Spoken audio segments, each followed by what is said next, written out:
الصلاة والسلام عليك يا رسول الله الصلاة والسلام عليك يا حبيب الله الصلاة والسلام عليك يا نبي الله وعلى آلك وأصحابك يا نور الله.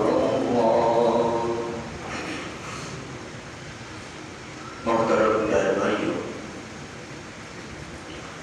اللہ رب العزت کی فضل و کرم سے، رب ذوالجلال کے فضل و کرم سے نماز جمعہ کی ادائیگی کے لیے ہم سب حاضر ہیں۔ اللہ تبارک و تعالی ہم سب کی حاضری کو، نماز کی ادائیگی کو اپنی بارگاہ میں قبول و منظور فرمائے۔ اللہ تبارک و تعالی روز جمعہ مبارک کی برکتیں، سعادتیں، فضیلتیں ہم سب کو نصیب فرمائے۔ الحمدللہ اللہ تبارک و تعالی نے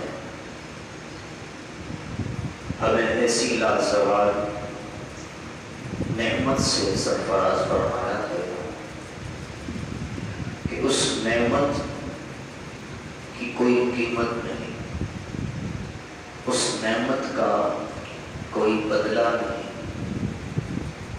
اور وہ رب تبارک و تعالی کی عظیم نعمت ایمان ہے کہ اللہ تبارک و تعالی نے ہمیں ایمان جیسی نعمت عطا فرما کر یوں سمجھیے کہ جنت کی ضمانت عطا فرما دی، کیونکہ جنت میں وہی جائے گا کہ جو ایمان والا ہوگا، جو مومن ہوگا وہی جنت میں جائے گا۔ لیکن دنیا ہے امتحان کی جگہ۔ اس دنیا میں اللہ تبارک و تعالی نے یوں سمجھیے کہ ہمیں امتحان میں مبتلا فرما کر، ہمیں جانچ کر، جب امتحان میں کامیاب ہوئے تو اللہ تبارک و تعالی نے جنت کی ضمانت عطا فرمائی، جنت کی خوشخبری عطا فرمائی۔ اور اللہ تبارک و تعالی نے اپنے محبوب حضور سرور کائنات صلی اللہ تعالی علیہ وآلہ وسلم کی ذات مبارکہ کے توسط سے قرآن عظیم ایسی عظیم نعمت عطا فرمائی کہ قرآن پاک کے بارے میں رب تبارک و تعالی نے فرمایا ذالک الکتاب لا ریب فیہ، کہ یہ وہ عظمت و شان والی کتاب ہے کہ اس کے بارے میں کوئی شک کی گنجائش نہیں، اس میں کسی قسم کی کوئی شک کی گنجائش نہیں۔ لہذا اللہ تبارک و تعالی نے قرآن و حدیث کو ہماری ہدایت کا سرچشمہ بنایا ہے۔ جسے بھی ہدایت چاہیے وہ قرآن و حدیث سے ہی ہدایت حاصل کرے گا۔ اسی لیے اللہ تبارک و تعالی نے قرآن پاک کی ابتدا ہی میں ہدایت حاصل کرنے کا طریقہ کار ارشاد فرمایا۔ یہ موضوع بہت طویل ہے، لیکن کوشش کروں گا اختصار کے ساتھ اپنی بات کو سمجھانے کی کوشش کروں۔ لہذا اللہ تبارک و تعالی نے قرآن پاک کی ابتدا ہی میں ہدایت حاصل کرنے کا طریقہ کار ارشاد فرما دیا، کیونکہ ہر ایک یہ صلاحیت نہیں رکھتا کہ وہ ڈائریکٹ قرآن و حدیث کو سمجھنے میں کامیاب ہو جائے۔ اس کے لیے علماء کی ضرورت پڑتی ہے، اس کے لیے محدثین کرام کی ضرورت پڑتی ہے، اس کے لیے احادیث نبوی کی ضرورت پڑتی ہے۔ تو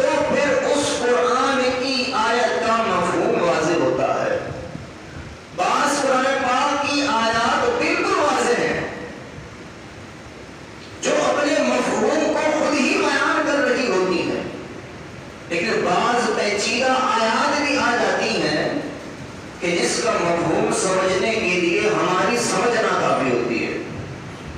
لہذا قرآن پاک نے راہ ہدایت حاصل کرنے کا عظیم طریقہ کار فرمایا. اہدنا الصراط المستقیم، اے اللہ ہمیں سیدھے راستے پر چلا. یہ دعا کافی تھی ہدایت کو حاصل کرنے کے لیے. یہ دعا کافی تھی کہ رب تبارک و تعالیٰ یہی فرما دے کہ اس طرح ہدایت حاصل کی جائے کہ مولا ہمیں سیدھے راستے پر چلا. تو سیدھا راستہ بھی رب بتا رہا ہے کہ سیدھا راستہ ہے کون سا، کیونکہ ہر ایک اس بات کو سمجھ جائے ضروری نہیں. اسی لیے اللہ تبارک و تعالیٰ نے آگے بیان فرمایا صراط الذین انعمت علیہم، اے مولا ہمیں ان لوگوں کے راستے پر چلا جن پر تو نے انعام کیا. غیر المغضوب علیہم ولا الضالین، اور جن پر تیرا غضب ہوا اور جو گمراہ ہوئے ان کے راستے پر مت چلا. تو لہذا رب تبارک و تعالیٰ نے فرمایا کہ سیدھا راستہ وہ ہے کہ جس راستے پر اللہ تبارک و تعالیٰ نے اپنے انعام یافتہ بندوں کو چلایا. اور رب تبارک و تعالیٰ نے قرآن پاک میں ہی اس اپنی بات کو سمجھاتے ہوئے فرمایا فَأُولَٰئِکَ مَعَ الَّذِينَ أَنْعَمَ اللَّهُ عَلَيْهِم مِّنَ النَّبِيِّينَ وَالصِّدِّيقِينَ وَالشُّهَدَاءِ وَالصَّالِحِينَ. فرمایا کہ رب تبارک و تعالیٰ کے انعام یافتہ بندے وہ ہیں کہ جو اللہ کے نبی ہیں، من النبیین والصدیقین والشہداء والصالحین. اور اللہ تبارک و تعالیٰ کے جتنے بھی نیک بندے ہیں وہ اللہ تبارک و تعالیٰ کے انعام یافتہ بندے ہیں. تو انہی لوگوں کے راستے پر چلنے کے لیے اللہ تبارک و تعالیٰ نے ہمیں تعلیم ارشاد فرمائی. لہذا یہی وہ لوگ ہیں کہ جن کی تعلیمات پر عمل کر کے، جن کے طریقے کار پر عمل کر کے ہم صراط مستقیم کا راستہ پا سکتے ہیں، ہم صراط مستقیم کو حاصل کر سکتے ہیں. لہذا اللہ تبارک و تعالیٰ کی بارگاہ میں یہی دعا ہے کہ اللہ تبارک و تعالیٰ ہمیں سیدھے راستے پر قائم دائم رکھے. اور اللہ تبارک و تعالیٰ نے یوں سمجھیے ہمیں آپشن بھی دیا اور بتایا بھی. جہاں پر یہ دو گروہ بیان فرما دیے اس کے ساتھ ہی بیان فرما دیا کہ قیامت کے دن کے منظر کو. فرمایا یوم تبیض وجوہ وتسود وجوہ، کہ جب قیامت کا دن ہوگا اس دن چمکتے چہرے والے بھی ہوں گے، اس دن روشن چہرے والے بھی ہوں گے، وتسود وجوہ اور کچھ سیاہ چہرے والے بھی ہوں گے. کیونکہ دنیا میں تو ہر ایک اپنے آپ کو صحیح کہتا ہے، ہر ایک اپنے آپ کو صحیح ثابت کرنے کے لیے مختلف دلائل پیش کرتا ہے. چونکہ قرآن و حدیث ہی ہدایت کا سر چشمہ ہے، لیکن قرآن و حدیث سے ہدایت اسی کو ملتی ہے جسے اللہ تبارک و تعالیٰ ہدایت عطا فرمانا چاہتا ہے. اور ہدایت اسے ہی ملتی ہے کہ جو قرآن پاک کو اس کے معیار کے مطابق سمجھنے کی کوشش کرتا ہے. اگر صرف اپنی اٹکل سے اپنے پسندیدہ مسائل کو نکالنے کی کوشش کرتا ہے تو صرف اس کی کوشش دنیاوی شہرت کے لیے ہوتی ہے، دنیاوی مال کے لیے ہوتی ہے. بہرحال اللہ تبارک و تعالیٰ نے فرمایا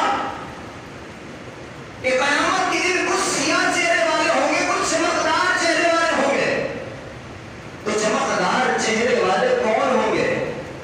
پیارے محبوب علیہ الصلوۃ والسلام نے فرمایا تبیض وجوہ اہل سنہ، کہ جو چمکتے چہرے والے ہوں گے وہ اہل سنت ہیں.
سوائے ایک کے سارے جہنمی ہوں گے۔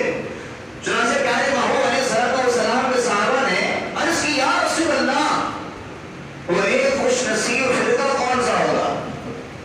چنانچہ پیارے محبوب علیہ السلام نے ارشاد فرمایا ما انا علیہ و اصحابی، کہ جو میرے اور میرے صحابہ کے طریقے پر ہوگا وہی نجات یافتہ فرقہ ہوگا۔ جو میرے اور میرے صحابہ کے طریقے پر ہوگا وہی نجات یافتہ فرقہ ہوگا۔ اب اگر ہم دنیاوی اعتبار سے دیکھتے ہیں تو یہ بات لوگ سمجھاتے ہیں کہ جن کی طرف اشارہ جاتا ہے کہ جناب آپ کا تعلق اہل سنت سے نہیں ہے، کیونکہ الحمدللہ مسلک حق اہل سنت والجماعت کا ہی نام دنیا جانتی ہے، اور جن لوگوں نے اس نام کو چوری کرنے کی کوشش کی کیونکہ وہ جانتے تھے کہ اگر یہ نام نہ چرایا گیا تو ہمارے اوپر بھی یہ حدیث وارد ہو جائے گی، کیونکہ ہم تو اپنے آپ کو فلاں فرقے سے جانتے ہیں، فلاں فرقے سے جانتے ہیں، ہماری نشاندہی فلاں فرقے کے نام کے ساتھ ہوتی ہے، فلاں فرقے کے نام کے ساتھ ہوتی ہے۔ اگر اپنے آپ کو بھی سنی نہ کہلوایا، اہل سنت نہ کہلوایا تو ہم تو حدیث رسول سے خارج ہو جائیں گے، ہم تو جہنمیوں کی فہرست کے اندر شامل ہو جائیں گے۔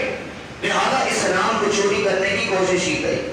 بہرحال پیارے محبوب علیہ السلام کے اس قول مبارکہ کے مطابق ہم الحمدللہ پیارے محبوب علیہ السلام کے طریقے پر بھی ہیں اور صحابہ کرام رضی اللہ تعالی عنہم کے بھی طریقے پر ہیں، اور جو ان کی مخالفت کرتا ہے تو اس کے لیے اس کا راستہ سامنے ہے۔ چنانچہ یہ موضوع اتنا طویل ہے کہ ایک جمعہ کافی نہیں، لیکن اشارتاً کچھ باتیں عرض کروں گا جس کی وجہ سے مفہوم واضح ہو جائے گا۔ اور یہ قاعدہ یاد رکھیے کہ جتنے بھی فرقے اس دنیا میں قائم ہو چکے ہیں، کیونکہ بہت زیادہ تعداد فرقوں کی ہے، ہمیں تمام فرقوں کی معلومات نہیں، لیکن اتنی بات سمجھ لینا ضروری ہے کہ جو اہل سنت کے علاوہ دیگر فرقے ہیں وہ کہتے ہیں جناب یہ جو حدیث ہے نا یہ کفار کے لیے ہے، یہ یہودیوں کے لیے ہے، عیسائیوں کے لیے ہے، دیگر جو کفار ہیں یہ حدیث اس کی طرف اشارہ کرتی ہے، لیکن ان کی نظر ان کی توجہ اس حدیث کی طرف نہیں۔ پیارے محبوب علیہ السلام نے فرمایا الکفر ملۃ واحدۃ، کہ جتنی بھی قومیں ہیں، جتنی بھی کفر کی ملتیں ہیں وہ تمام کی تمام ایک ہی ہیں، بطور کفر کے وہ تمام کی تمام ایک ہی ہیں، اس میں تفرقہ بازی نہیں ہے۔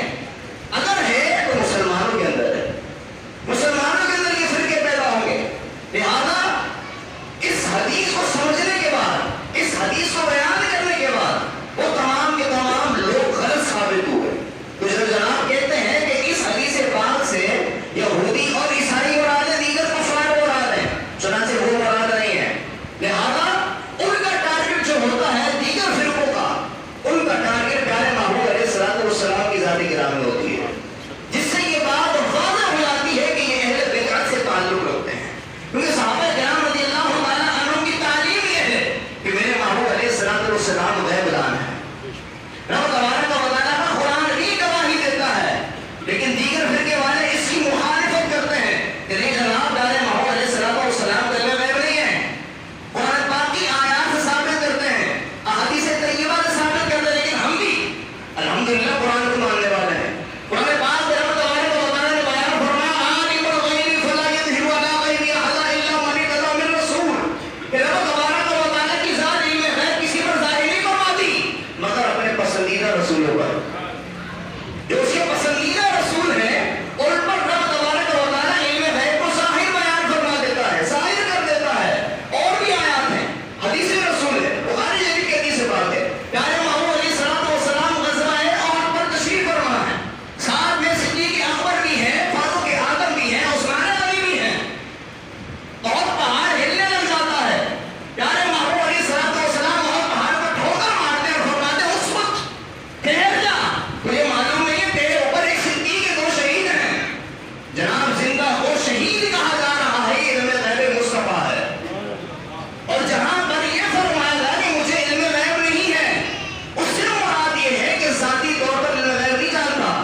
مزارات پر بھی پیارے محمود علیہ الصلوۃ والسلام کی بات حدیث پاک ہے، فرمایا کہ میں تمہیں پہلے زیارت قبور سے منع کرتا تھا، اب زیارت قبور کرو، لہٰذا ہم جناب جب زیارت قبور ہو جاتے دیکھو، زیارت قبور پر مت جاؤ، مزارات پر مت جاؤ، دیکھو ہم زیادہ سجدے کرتے، جناب ہم بھی سجدے کی مخالفت کرتے ہیں، ہم بھی سجدوں کی تعظیم نہیں کرتے، اگر کوئی تعظیم کا سجدہ کرتا ہے تو کافر نہیں، گمراہ ہے، گناہ گار ہے، حرام ہے، لیکن خدا سمجھ کر کرتا ہے تو کافر ہو گیا۔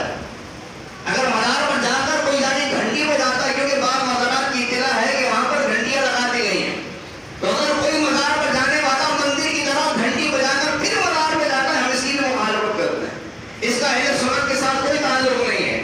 اگر کوئی مزارات پر جا کر چرس بھنگ دیگر منشیات کا بازار گرم کرتا ہے، اس کے ساتھ اہل سنت کا کوئی تعلق نہیں ہے۔ مزارات سے ان ساری چیزوں کو ختم کرنا چاہیے، کہتے ہیں جناب نہیں، مزار پر جانا چھوڑ دو، تو جناب جب ناک پر مکھی بیٹھتی ہے، ناک پر جب مکھی بیٹھتی ہے تو ناک نہیں کاٹی جاتی، مکھی کو بھگایا جاتا ہے، لہذا جتنی بھی خرافات ہیں ان کو ختم کیا جائے، جائز کاموں کو ختم نہ کیا جائے۔